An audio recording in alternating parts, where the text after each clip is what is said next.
So let's go ahead and start. So I'd like to welcome you all to the April Biostats Seminar Series. And so I think we've got another one in May. We've got Brian Rounstock in May. Frank Carroll's coming in after Vanderbilt. Today we're really pleased to have Professor Ejaz Ahmed from Brock University in Canada. So those of you that have seen myself and Dr. Ishwar and Bertrand Clark when he was here, there's a Canadian sort of flavor that we are exposing you guys to over time. So I'll give you a little bit of a background about Ejaz. So his academic roots trace when he came to Canada and North America really traced back to the late 80s. He got his master's degree in statistics from the University of Guelph, and he got his doctoral degree from my father's home university, actually, at Carleton University in Canada. He worked with a very well-known professor named Professor Silent, who was his doctoral advisor. After graduation, he moved. Well, he spent quite a bit of years at the University of Regina in Saskatchewan, and he actually rose to become department head of math and stat there. And then he moved to the University of Windsor in Ontario, where he also was department chair for a number of years. And in 2012, it's really kind of rare and hopefully less rare as we move along, but he became dean. He's dean of the Faculty of Mathematics and Science at Brock University in St. Catharines, in Ontario. So it's a real sort of pleasure to see somebody rise up the ranks like that in our discipline. His areas of expertise are kind of wide reaching, but broadly speaking, sort of a lot of topics in statistical inference, multivariate analysis, asymptotic theory. And for the last number of years, he's been spending a lot of time thinking about big data issues, organizing a lot of workshops and conferences around big data as well. And that's what he's going to speak to us about today. So big data, big bias, small surprise. So welcome, Josh. Thank you, Sunil. And thanks for your nice and generous introduction. I've been department head for almost 11 years, so I used to call myself a professional department head. So I thought I'd better go back and do professorship, but then I become dean anyway. So it's all coincidence. So today I will be talking about the big data, which is a very kind of sexy word. Now everybody's talking big data.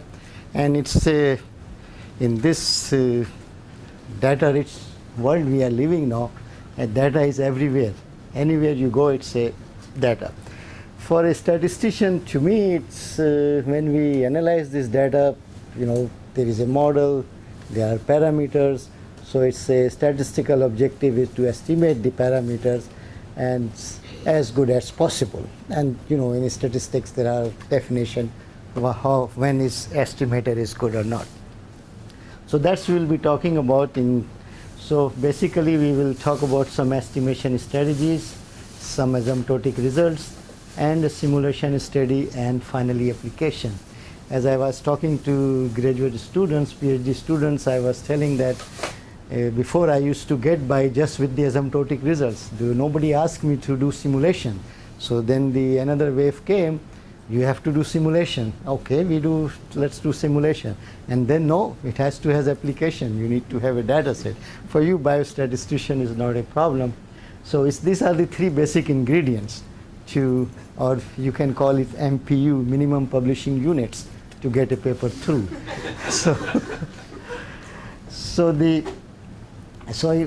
I will be talking with a very usual simple model which has been using for decades, if not centuries, for decades. It's a multiple regression model. So you can see it's written in that form: response variable, design matrix, parameter of vector of interest, and then the usual other terms. So what's the difference? The only difference is there is a subscript n here, beta n instead of beta. So for many years and decades we have been doing this regression assuming p is fixed, and n could be fixed or n could be large, but p is fixed, and the rest assured we get a good analysis of the data. But with nowadays, with the huge data or big data or high dimensional data in statistics we call, p can be increasing with the n, or p can be larger than n. So sometime I wonder what is the definition of high dimensional data. Is p is 2, n is 1, it is high dimensional. So but in reality, p can be very large and n can be very large, and in microarray data cases, p is greater than n. So those are the no realistic situation. The rest is the same as what we have in multiple regression model. So we use the terminology that's a candidate full model. We really don't know what is the full model is. So this is maybe one of the full model which we have. And there is a great deal of redundancy in the candidate full models. We may have, forget about the microarray data, even when we do survey data, we may include many variables at the time of doing survey. Oh, let's ask this person this information, ask also this information, and end up collecting so many variables. And then later on, we are not sure what to do with these variables. So there could be a great deal. And in terms of biological terms, you may have a treatment variables and lab variables, and you are only interested in the treatment variables rather than lab variables. So there could be lots of redundancy in the candidate full model. So in other words, there may be too many nuisance regression parameters or too many nuisance variables in your model. So nowadays, there is a new term has been introduced that the candidate full model is sparse. So a sparse mean could be many variables, few of them are useful, the all others are insignificant. Then a model is sparse. So we are looking for a candidate subspace in the full model, which one is the important variables and which one is not the important variables. So let's go back, just talk about the classical regression estimation. So we used to have this kind of hypothesis that we are interested in estimating beta, but beta may have there is maybe a subspace by this by matrix H and vector little h, and this H and this H is say known to us. And then we calculate, so this will reduce this space to a subspace, and then we estimate the parameters under this subspace. So we have a full model estimation, then we have a submodel estimation. So how we get this thing? We can get by human eye or by the experimental knowledge. He can say, oh, I know how many betas are important, or even they can tell you in small, when the variables are less, you can tell, I know the even values of those variables from my previous experience. Or nowadays, machine eye, I call it auxiliary information. You can run BIC, AIC, or variable selection any criteria to get a subset of the variables. So either UPI or AI, we can put in H beta to H. As I said earlier, that in many applications, we don't talk anymore with H beta equal to H. We mostly are talking about in the big data set that there are many may not be significant. So it is assumed that model is sparse, that you can partition your beta into two subvectors, beta 1, beta 2. Beta 2 is a null vector, and beta 1 is the vector of interest. So what we have been doing in past, we can calculate using maximum likelihood estimator, we can do least square, we can do even ridge regression if there is a multicollinearity, or any other possible techniques which may exist or maybe exist tomorrow, who knows. So we can get the full model estimator when P is fixed and N is greater than P. So that's what we have been doing it. So we can also calculate the candidate submodel estimator by using information H beta equal to H. So this will be your submodel estimator, and you can see it is a function of full model estimator and the matrix unknown H and little vector H. So this is submodel estimator. Here we can get the full model estimator, and that's the end of the story. And then we can steadity properties or full model estimator are very well known, and we can also study the submodel estimator, which is also pretty well known. And the special case, as I said, you choose h and your little h such that you can partition into 2 and beta 2 is 0. So by using this thing, you can also get a submodel estimator. And that's pretty much end of the story. But what sparks here, maybe if I write here, then you can see. So this is the quantity h beta minus h. I take a norm to make it scalar. Let's call it delta. So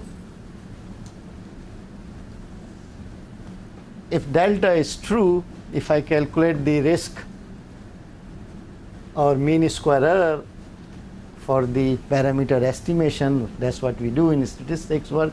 So this is the risk of beta hat fm.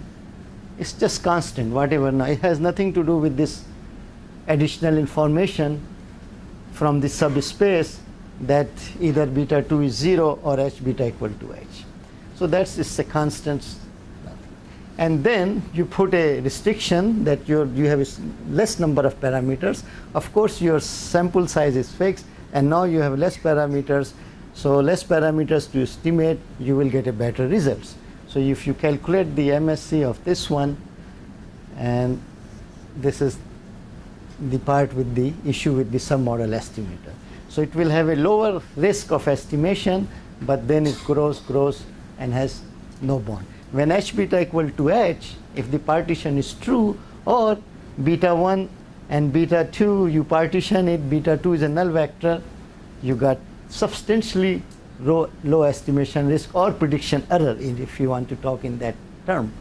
But then if this information is not correct, then it grows. So that's the characteristic of a submodel estimator, which has been well documented in the literature for the classical estimation. So for the large high dimensional, its situation remains the same. So then what to do with this kind of situation? So this has been an issue for long time. So in 1944, let me give you one story, then I will come back to this thing. So this is about pooling data. Pooling data is same things like full model and submodel. Instead of estimating k parameters, you estimate 1 parameters, assuming they are all equal. It says, can jinxing prevents the cold? People use jinxing for different reasons. I'm not here to discuss those reasons. So, but anyway, one of the company in Canada, actually in Edmonton, west part of Canada, they have conducted a clinical trials, and with results published in a very prestigious journal, I guess, and that jinxing can prevent colds. But later on, in article published in Vancouver Sun, another western part of Canada, they published that these results may not be true. They suggested that trials do not provide definite evidence that product had any effect. So what's going on here? So the usual study, but 2 randomized clinical trials, 2000 and 2001, and with running nose patient as subjects, and each trial it was giving as a 200 milligram of ginseng, and double blind study as usual, results were statistically significant. However, the researchers criticize that it's a kind of data mining, but nowadays data mining is a legitimate thing, it's legit to do it. So, but still there are few people, they may come say, no, it's, you cannot do that for a proper statistical stuff. Anyway, so the original purpose of the studies was to see whether the ginseng extract would reduce the incidence of respiratory illness, and there was another second purpose between 2 groups. So the results found no significant difference between placebo and ginseng, and also no found any significant difference in the severity between 2 groups.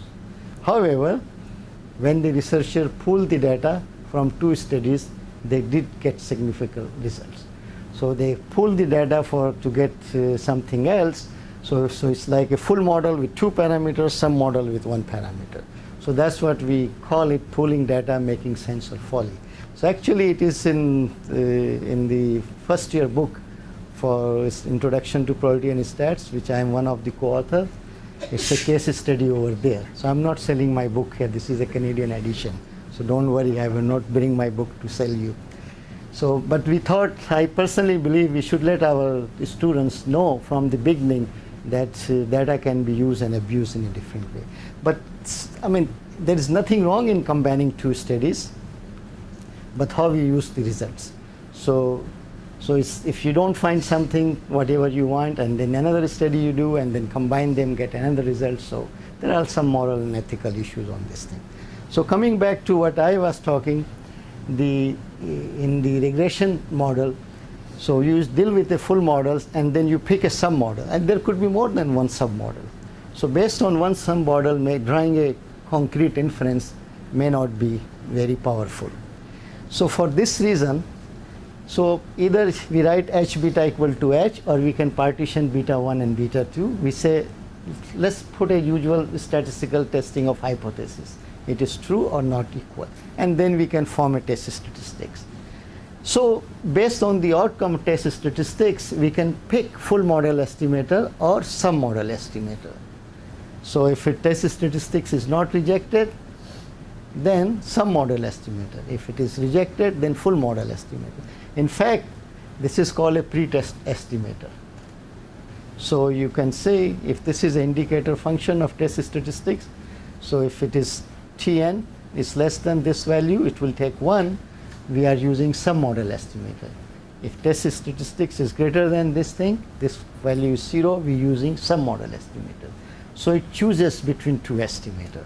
And then the reason for that, because we want to control the risk of this estimator. So it goes this way.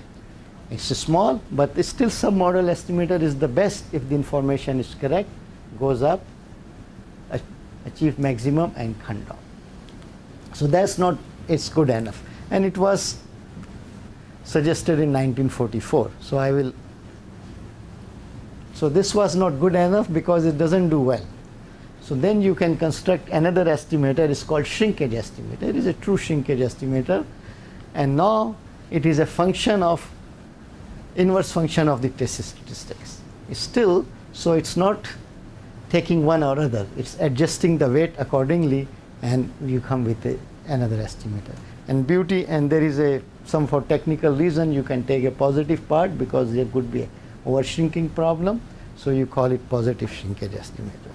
And this is the power and beauty of this estimator, that its risk is always below the risk of the classical estimator. So in other words, it's highly efficient near the information, and the worst come worst happen, it will behave like a full model estimator. So I use this example, if you want to invest your money, if you are a risk taker, you use the submodel estimator. You achieve a lot. You will gain, you may be 5 times better than. But if you don't want to take that much risk, then use either pretest or the shrinkage estimator. But I was talking to Sunil, he says the statisticians are conservative. They just cannot want to take much risk. So I don't know how much risk you want to take. All right, so just give you executive summary of this work, then we will go into big data business. So it was the Bancroft in 1944 suggested 2 problems on pretest strategy. Data pooling problem based on pretest. So if the parameters, they are not equal, we should not pool it. If they are really equal or close to equal, we should pool it. And actually this was followed by a host of researchers, hundreds of theses, thousands of papers written. And he also talked about at that time model selection problem in linear regression model based on pretest. But that model selection was not a big deal at that time. So that idea was not much caught up at that time. Then, as I said earlier, Stein 56 and 62, I think, developed highly efficient shrinkage estimator, which will completely, in the entire parameter space, does well than the classical or full model estimator. But at that time, most statisticians have ignored it, perhaps due to lack of understanding or some other reasons. But now modern regularization estimation strategies, which put penalty, has giving a new life to Stein estimator. So let's talk about whatever we are using now. Everything is penalized now. If you don't do well, you get penalized. So this penalty estimation. So penalty estimator are member of penalized likelihood family, and they obtain by optimizing a quadratic function based on a penalty. In terms of the operational research context, you have an objective function, you have a constraint, so you optimize your objective function based under the constraint. So it's not new, it exists for centuries, this kind of technique. And this penalized estimation provides a generalization of both non-parametric list and also weighted projection estimator. And a popular version of this is given by Tikhonov in 1963, a Russian probabilist or statistician. And then a generalized version of this penalty estimator is the bridge regression, which is also due to Frank and Friedman 1993 paper. However, so what's the difference between usual least square? The usual least square is this part, that's the objective function there. Here we add this part, which is called penalty function, and it can take this form with the gamma. So in terms of, in general speaking, the penalty function in the Bound-Samuel norm of the parameters is given like that. But we had this thing for a long time, which Dr. Rao has done lots of work using this one. It's called the ridge regression. So ridge regression is a member of the family of penalized least square, but it was never viewed like that. So it is a penalty estimator with a square penalty, quadratic penalty. So if you geometrically speaking, it's a circle shape. So it will estimate the parameters, but it will never shrinks them towards zero. It might go close to zero, but not exactly zero.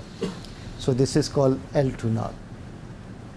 However, for gamma less than 2 or exactly less equal to 1, we call it least absolute shrinkage and selection operator, name as lasso, not the cowboy lasso. This is a statistical lasso. So which is by Tifshrani 1996. By having absolute penalty, it is a diamond shape, and it will force the weak coefficients towards zero. So it does two things, variable selection and estimation, which ridge may not do it, but it will give you the exact coefficient value. So you can see that's what lasso is. It's just L1 norm. So that's the difference. But you can, square norm means ridge regression, or if we can do any norm you want, but what's the benefit of doing it? So this is the time of algorithm. It's you can write efficient algorithm, that is it. So in 1996 paper, it didn't catch much attention of a statistician that time or biostatistician because of the algorithm which Tifshrani offered. It was a quadratic programming and take many parts. But in 2004 paper, the Efron and others, they showed that using the LARS, it can be done only in P steps. And then it's not the end of the story. Then Friedman's in 2000 and Wu and Lang, they developed coordinate descent CD algorithm, which is much faster and efficient, and to gain the computational similarity. So this, if you open any stats journal, or you will see many papers dealing with this kind of ideas. So even this review paper is 3 years old now, 4 years old. So there are some new papers over there. So once this things came, this family of L1 start growing, and it's ever growing to me. There are little things, then they fix it, then there's something else come. So it's like patching in terms of a computer language. They are keep doing something. So a desirable property for a plenty estimator is the Oracle one, but in some sense Oracle is not that great property, but we can talk about this thing at some different time. So the lasso is computationally found, but the variable can be inconsistent in some sense. So the alternative is the adaptive lasso, and the Oracle property is by definition is said to have the Oracle if it identifies the right subset of variables and has a optimal estimation rate, but this is based on also asymptotic results. So then adaptive lasso can be, you have to adopt it by name, you have to give a proper weight to calculate it. So I will walk it through quickly with this one and some other. So algorithm is there to do the adaptive lasso, and then elastic net penalty. In elastic net penalty, you can now recognize it. There is a quadratic penalty back. So it's a rich penalty, and this is the absolute penalty here. So one can have another objective function, or one can go crazy and go different degrees of polynomial. But what's the use of it? That's the important part. So which is a linear combination of ridge regression and penalty function. Now we have two penalty parameters. So whenever you add the parameters, at some point you have to estimate it. So, and then the also minimax concave penalty idea came, which is again same thing, but this function is changing over there. So you minimize the quadratic function plus the penalty, and more parameters are introduced. And then there is a Garrett, and also the initial estimate they found inconsistent. Garrett can produce an estimate that is in terms of estimation and variable selection. So there are some results by Yuan and Ling 2007. So as Sunil mentioned, I was not initially working in this area. At one of my papers submitted to Australian New Zealand journal, and they said I need to compare with I was working on the pretest and shrinkage estimation. They asked me to compare it with penalty estimator. In the beginning I resisted, but anyway I end up doing it, and that's what it started my work here. So this work we did for partially linear models, and then with my students, and actually I wrote 4 or 5 papers with Doxum. He is the one who encouraged me to do it, and then mostly it's my PhD students I wrote those papers. And what I did for fixed P, I compared the performance of shrinkage and pretest estimator with the penalty estimator. And recently I just finished this book, which is published by Springer. And another thing is coming. It's a edited volume, which is as one of the workshop we organize. So I will, for whether you buy this book or not, there is good paper in this volume, and Dr. Rao also have a paper in this volume. So I will suggest you to, if you are interested, to have a look at this one. So it is forthcoming. All right, so I have done enough sales work. Let's get back to the things I wanted to talk. So there are also some issues which we will be seeing through the analysis later on, that the penalty estimator may not provide an estimator with both estimation consistency and variable selection. Before, in fixed P case, we are only more interested in the estimation consistency, not much on variable selection, but now variable selection is an important part. Although this adaptive lasso is SCAD, there is another technique which I didn't mention. They are oracle, but they are asymptotically oracle. So an asymptotic property is based on both true model and design covariates. And also one of the important things in the big data, that the assumption of sparsity. And they say there are strong signals and there are weak signals. And the signals are such that strong signals can be easily separated from the weak signals. If this is the case, then there is no issue with penalty estimation. They do a very good job. They will force the weak signals towards zero. But if there are too many weak signals, if you ignore too many of them, then it's become a bias in your estimation, as I said with the submodel estimator, and the bias may be ever growing. So that's one of the important things somehow not considered in this penalty estimation arena. So, and you know, as you know, being in a health science department, then in genetic microarray studies, n is measured in hundreds, and the numbers features per sample can exceed millions. And penalty estimator also have some difficulty if when the dimensions become extremely large compared to such. So still lots of work need to be done, and there is lots of work is going on. I think Sunil, you did when the rate is going exponentially. So because non-polynomial dimensional D poses substantial computational challenge, so I will say still in infancy. So there is lots of work need to be done. All right, so let's come back to the work which I did.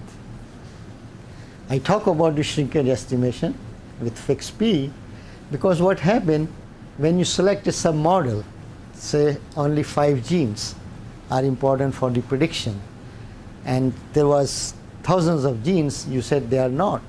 It's fine if this is the case.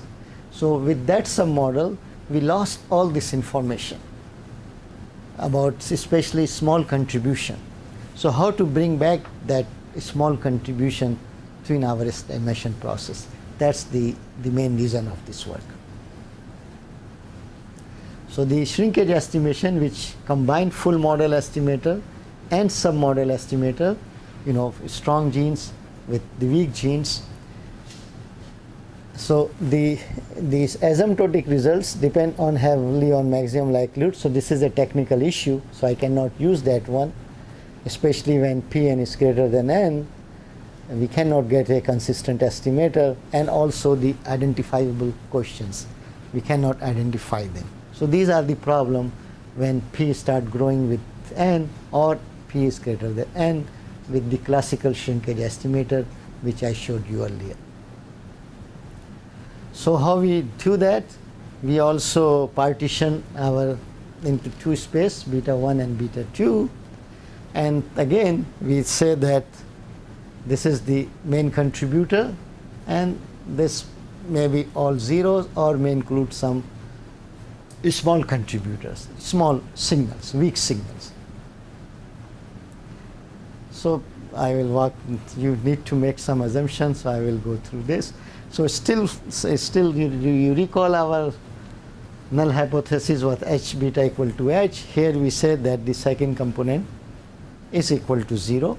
It's null, but it may contain some weak signal. So then it's pretty straightforward to construct a submodel estimator based on only x1 submatrix of x, the one which has a strong signals. So this is the x1 part, and so we can construct a submodel estimator.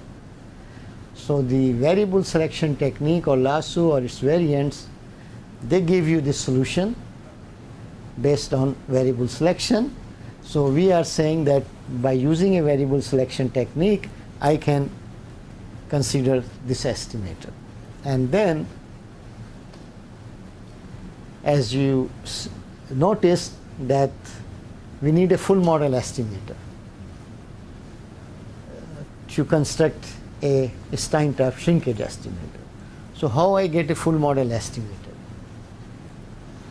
Because if P is larger than n, x prime x inverse does not exist, and then also even for large P, the MLE estimators, even n is large, but MLE they are not stable, and then all kind of problems there.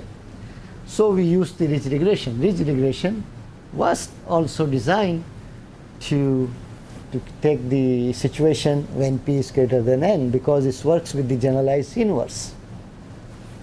So here I am only penalizing the beta 2 part, but one can penalize the whole part, because already we know we already have put that beta 2 equal to 0, so we only do that one, but one can work with the whole usual ridge regression.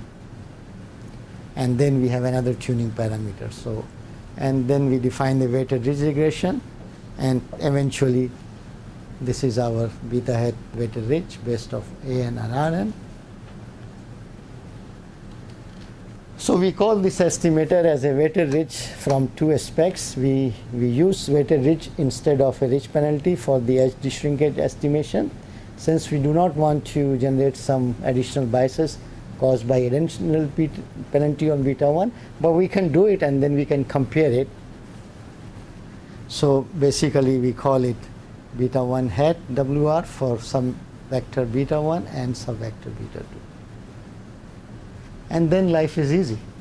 Then we got our recipe. My recipe is I need full model, I need some model, I need a test statistics to test that part, and we can get this high dimensional shrinkage estimation. You see so we based on this one, so this is our test statistics here, and so you can see, and H is the number of non-zero elements in this estimator. So you can see if the test statistics is large, so it's 1 over infinity, this part goes to 0, then we are back to the full model estimator. If test statistics has a small value, then it will do the shrinkage between submodel and full model estimator. And then we can take the positive part of it, that's no problem. And now some technicalities come, so I think I will skip it for time, and also so I can show that this estimator is follow a normal distribution, and then I can do all the asymptotic results, and I can calculate the risk of the estimators. So you can see this is the risk of full model estimator, standardize it, and the risk of submodel estimator. So 1 minus this quantity. If when this quantity is small or 0, like what we talk over there, this submodel estimator do very well. But if this quantity increase, then there is a problem, and I can also calculate the risk of all the other estimator. But rather than boring you with all this expression, let me show you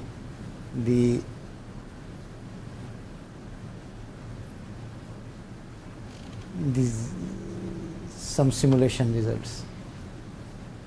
Okay, the same story I'm saying, that we are borrowing some information from full model to borrow the strength. So for the weak signals which we ignore, can we bring it back a little bit? So we do the simulation, and all these parameters are choosing whatever people have suggested in the literature. So then we calculate the simulated risk efficiency, so of using full model estimator as a benchmark estimator than any other estimator. So this is the mean square of full model estimator, and this is the mean square of any other estimator. So if it is greater than 1, it means this estimator is doing relatively efficient to this estimator. So in true model, we can choose for different values 3 and then P2n 0.1, and then we divide P3n with the Pn minus 4, and then we take just only, so 3 are significants here, and then we define this delta star. If it is 0, then delta star will be 0, otherwise it will increase. So for this study, for this presentation, we only show for 30 and 100, but we have done for much larger sample and much larger P, and results were consistent. So here is the table.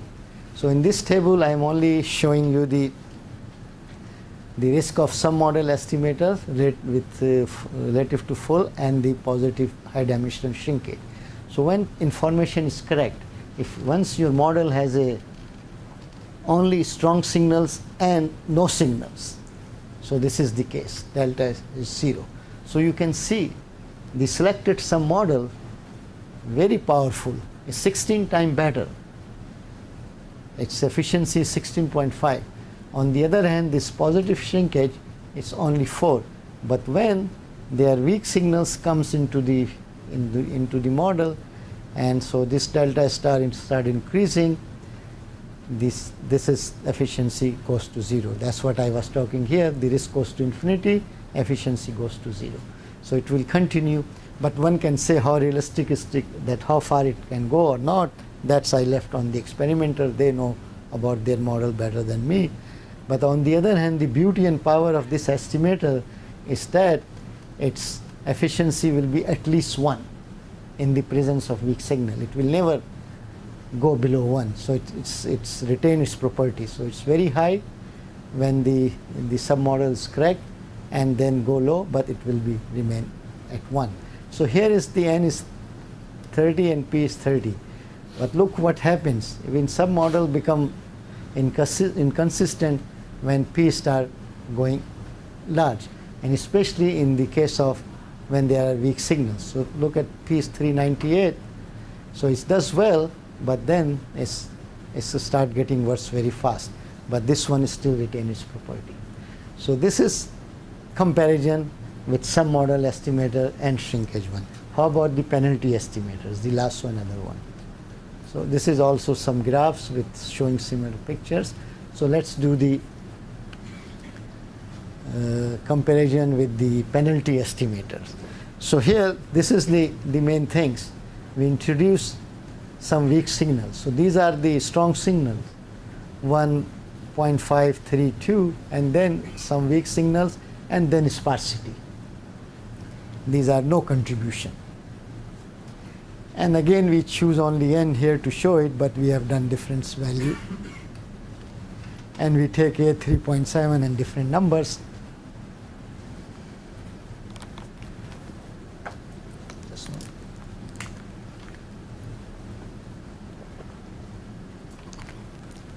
And we use the generalized cross-validation to estimate the penalty parameter. It's not visible. Let's go to the table. Let's go table to see the picture. So here is the P1, strong signals, 3, 4, 5, 3, 4, 10, 20, and then some of them are their weak signals and some are no signals. So 30, 59 and going on. So n is P is larger than n. So submodel estimator, you can see no one can beat it, because this is oracle. This estimator is, if the submodel is correct, 23 point, and then it's a shrinkage is 8.7. SCAD is doing very well, is about almost 15. Then MCP and SCAD and adaptive lasso, in many cases they are comparable to each other. So if you are doing some analysis, you can pick one of other. It doesn't matter which one you pick. They are in many cases they are very close. And then, but lasso doesn't do well, because it has not oracle property. So it has, you can see it's only 3.13. And then we have also threshold regression. Let me show you first what is threshold regression. So this is a threshold regression by Shaw and Deng in 2008. It's kind of a pretest estimator, that you, if it's greater than an, then you choose this, otherwise 0. But this is also a penalty here. It's quadratic penalty over there.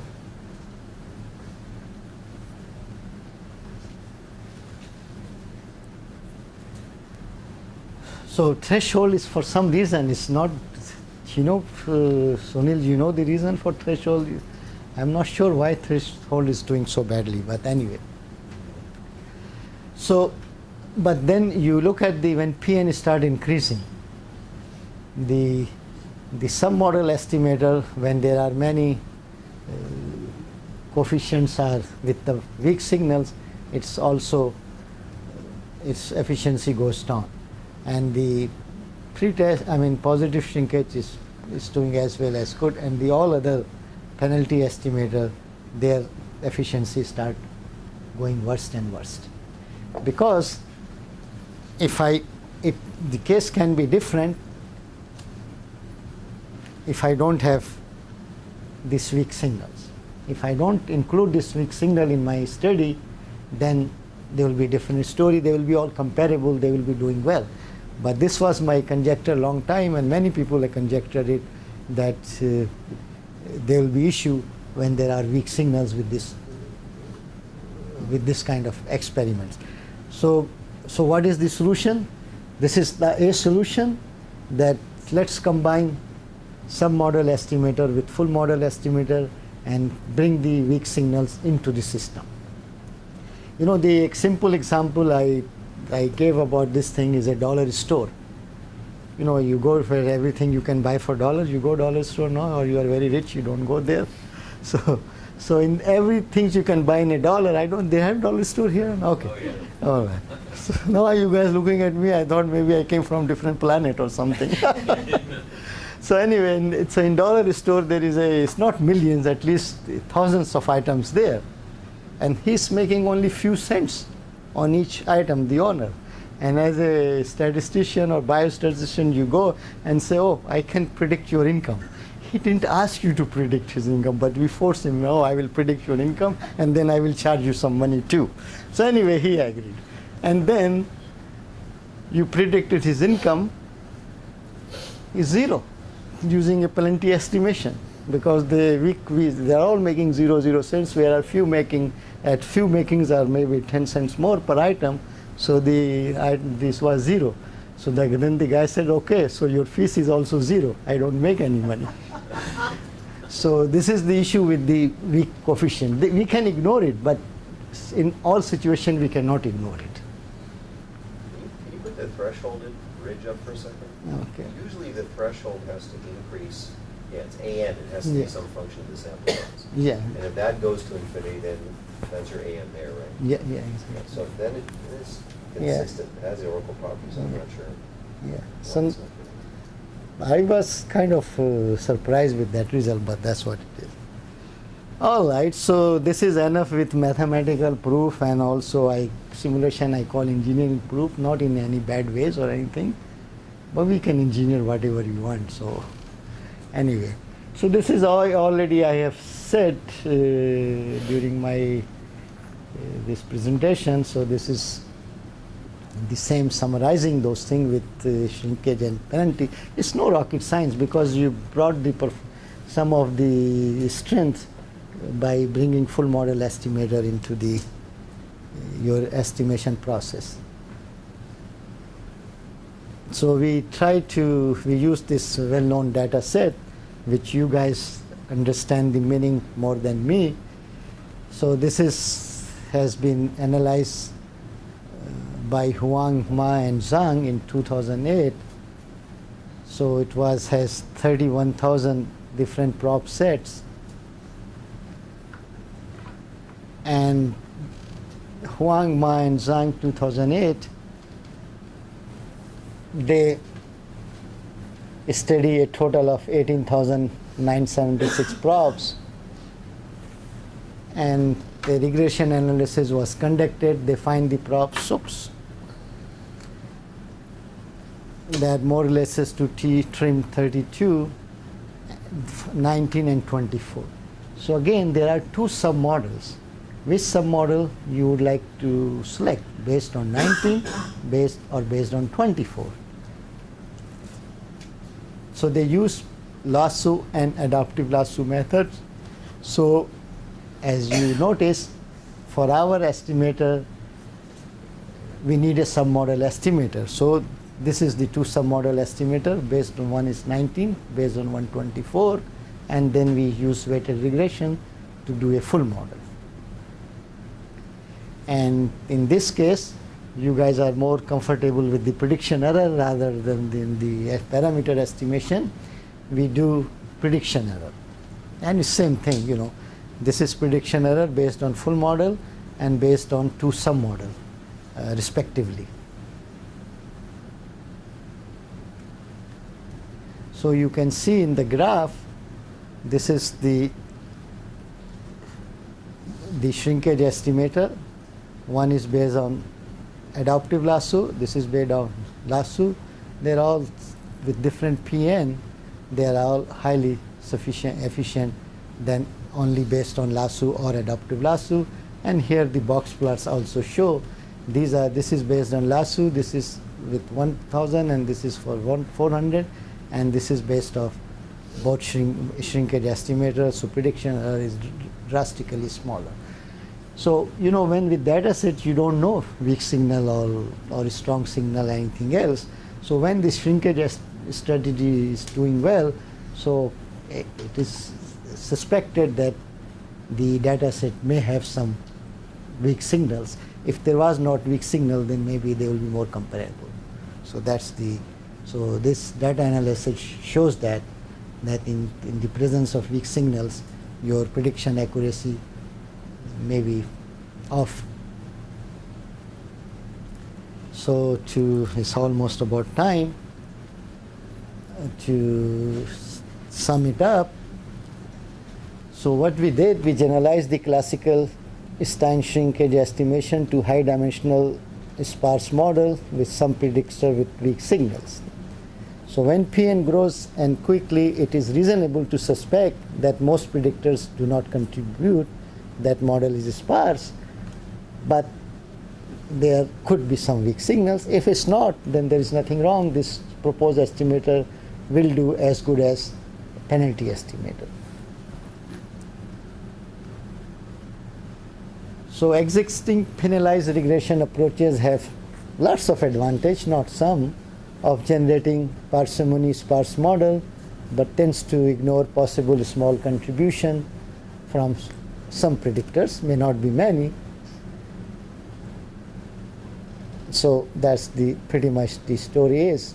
So we need this technique to form a submodel, but then for post estimation, we should be a little bit more open-minded.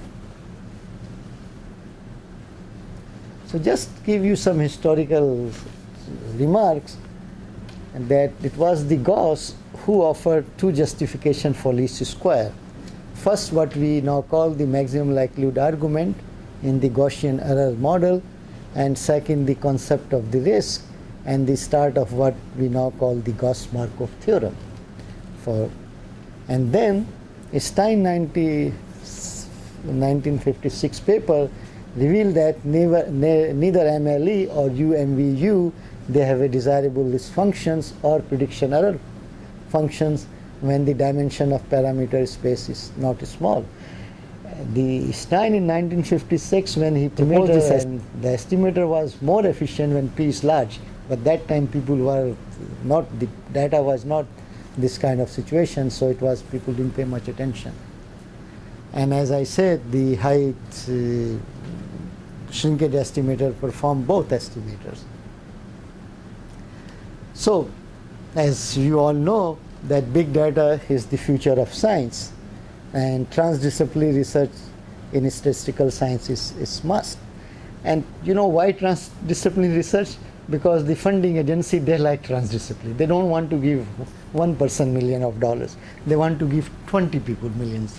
And now the way is going, before people used to get a small grant, they want to close the small grants. So we have to change ourselves accordingly. So a greater collaboration between statistician, computer scientists, and social scientists, you know, the Facebook clicks, Netflix, and GPS, is not only microarray or biological science data. And as we all know, data is never neutral and unbiased. So we must pull expertise across the host of fields to combat the bias in estimation or model selection, or both. So sometime when we say classical shrinkage estimation is dead, so we showed that the ridge regression is still a powerful tool, so it's not dead.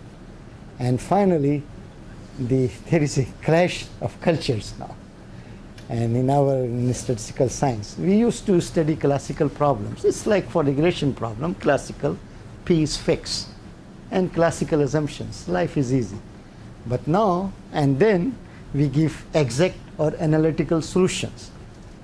Low dimensional data analysis, we work alone or in a small teams, and it was glory of individuals. Somebody proved a very difficult theorem, so it's glorified. But now, complex problems, approximate solutions, visualizing complex data, use of technology more and more, high-dimensional statistical inference, think tanks, transdisciplinary research, glory of the research team. So I will stop here.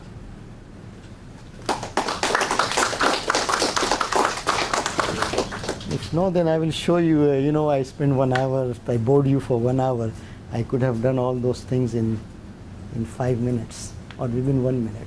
So through this cartoon presentation, tell you what's the whole estimation theory is going behind it. So if you recognize this one, this is the risk of the classical estimator, a straight line, no full for full model. So, and it's nature's versus scientist or whatever model is sparse or not. Then you get a submodel estimator. So that's the risk of the submodel estimator. So we don't need to all this work. So the problem is with this submodel estimator is unbounded risk. So we need somebody to pull it down. So here it comes. So this is a pretest estimator.